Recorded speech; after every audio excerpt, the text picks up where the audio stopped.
In this first episode of the Owner Builder Files, we're going to have a look at a mushroom digging to find some friends, and what happens when they interact with our power lines and cut off our security cameras. All this on the first episode of the Owner Builder Files. Alright, so this here is security camera footage of my neighbour. She owns the block on the top left hand corner of the screen. Just the week gone by, we crushed her in a court case that was to do with her roof, and she was trying to sue us because she said we got angle grinder sparks on her roof. And I've got another video relating to that. Now, in the past, she's also said we've disrupted the ground level where she's currently standing on that shared bit of land. The laneway there and that bit of land there is a shared block. And I have previously backfilled it and leveled it off, but she's having a go at it for some reason.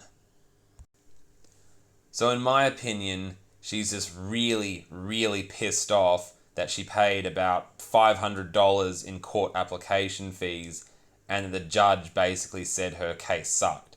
The judge, in my opinion, said everyone's cases sucked, but she said that neighbour's case sucked even more and that our neighbour wasn't going to get a single dollar from us. Now in the past, that fence she's digging up next to, it's wobbled a ton because the wind has blown through and cracked the base. My dad says also that the neighbour's dog, big sort of Rottweiler-ish sort of thing, was jumping up against it and knocking it and cracking it that way. Could be, I don't know. In any case, it wasn't really any activity that me or my father did to damage this fence. Yet this woman here seems to think that it is our fault. In any case, I have no idea why she's doing this. She's digging it all up, even though having sand leaning against it is making it more stable, because the neighbour on the right-hand side, their ground level is a bit higher than our ground level. Anyway, the fence is stable. I've put in star pickets. The owner, not the tenant, the owner of the house on the right-hand side, they've put star pickets in their side by my request. And this woman here is just pissed off she lost a court case and is trying to stir up trouble. I don't know what trouble she's planning on doing, but yeah, this is just nonsense. She's wasting her time, and I'm wasting my time now as a result.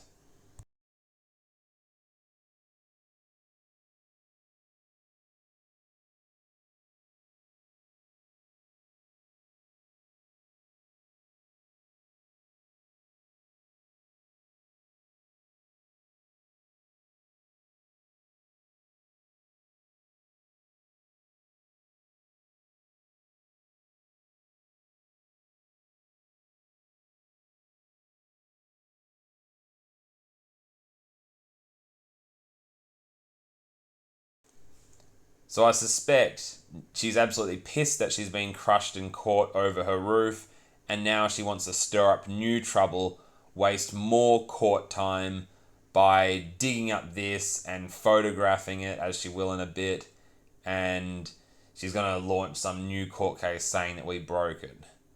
Now this is absolute garbage.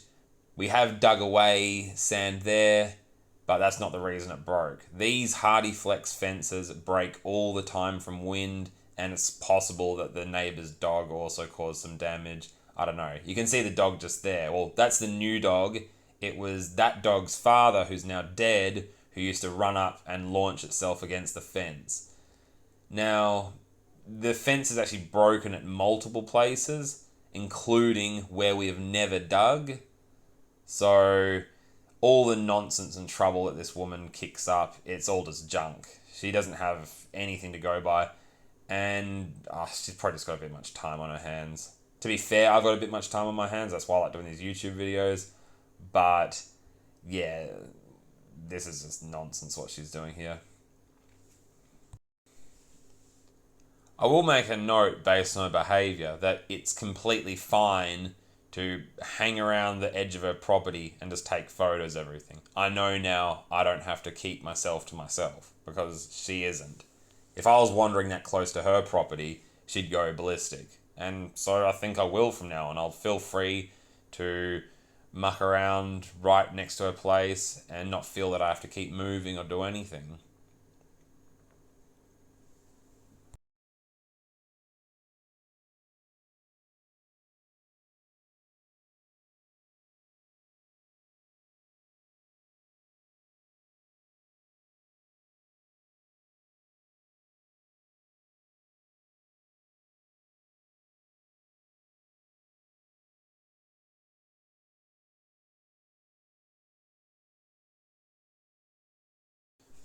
So you can see she's obviously trying to launch a new case because she's taking all these photos.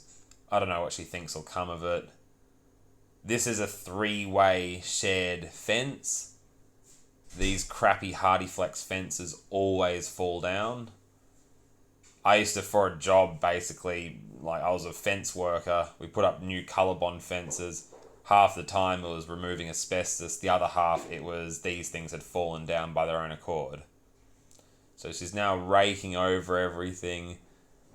I don't know what she's trying to achieve here.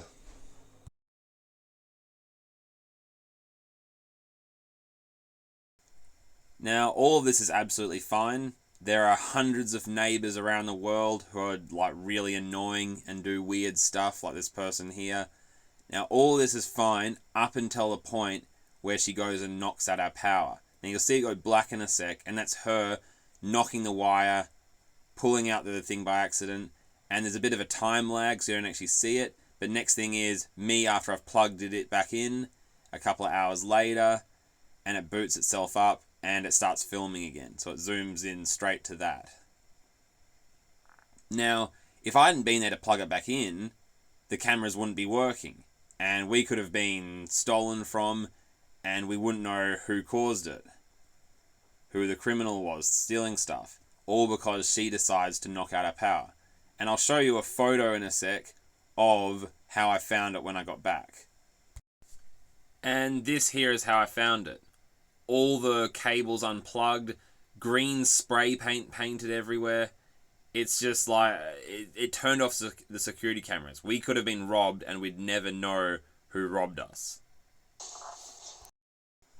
So that's just one aspect of the nonsense you have to be prepared to deal with if you're going to do an owner-builder project. You can end up with neighbours like that who don't mind their own business, mind your business, and interfere in your business. Now, we spent, weeks of our time getting together all the stuff in mediation to solve her first sort of accusation she made against us to do with the roof. Got nothing in return except for, a bit of satisfaction knowing she failed, and failed miserably. But, no recompense of money or time or anything. So we'll see what happens with this one. But again, she's going to waste her time and our time most likely, but hopefully not. And that was the first episode of the Owner Builder Files. Now, if you're interested in learning about the trials and tribulations and the process of being an owner builder in Western Australia, you can keep listening to what I put up over the next couple of months.